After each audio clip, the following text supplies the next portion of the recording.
আপনারা দেখতে পাচ্ছেন এটা কি বাথরুম হইল, এটা আমি তো সঠিক বুঝতে পারলাম না। এই যে ফ্যানটা বসাইছি আর এই যে বাথরুমটা ওয়ারিং করছি, দেখেন কত জায়গা আছে।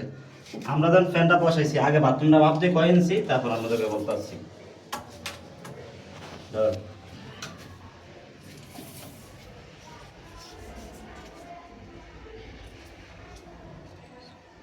লম্বা হলো 54, পাশে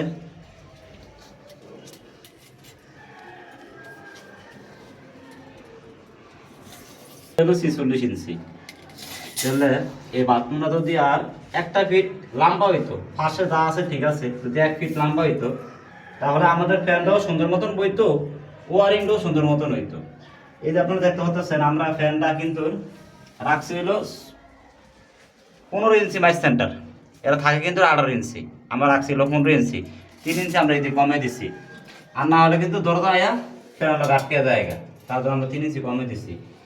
এত ছোট বাথরুমের ভিতরে আবার মিক্সার লাইন, এটা কিন্তু একই সম্ভব না। যারাই কাজ করবেন দয়া করে কিন্তু মিক্সার লাইন দিবেন না। বাড়িওয়ালার কথা অনুযায়ী আমরা কিন্তু মিক্সার লাইন দিছি। এখানে কিন্তু জালি আছে, এখানে যে কল লাগায় জিনিসটা কিন্তু একদম ব্যাকওয়ার্ড হয়ে যাবে। এটা আশা করা যায় আপনারা সবাই বুঝতে পারছেন। এরকম মিলে মিক্সার লাইন দিবেন না, নর্মাল লাইন দিবেন, কিন্তু বাথরুমটা ছোট হইলে একটু সাফিয়ে সাফিয়ে নেবেন, তাহলে কাজটা সুন্দর হবে। আশা করি সবাই কথাটা বুঝতে পারছেন। সবাই ভালো থাকবেন। আসসালামু আলাইকুম।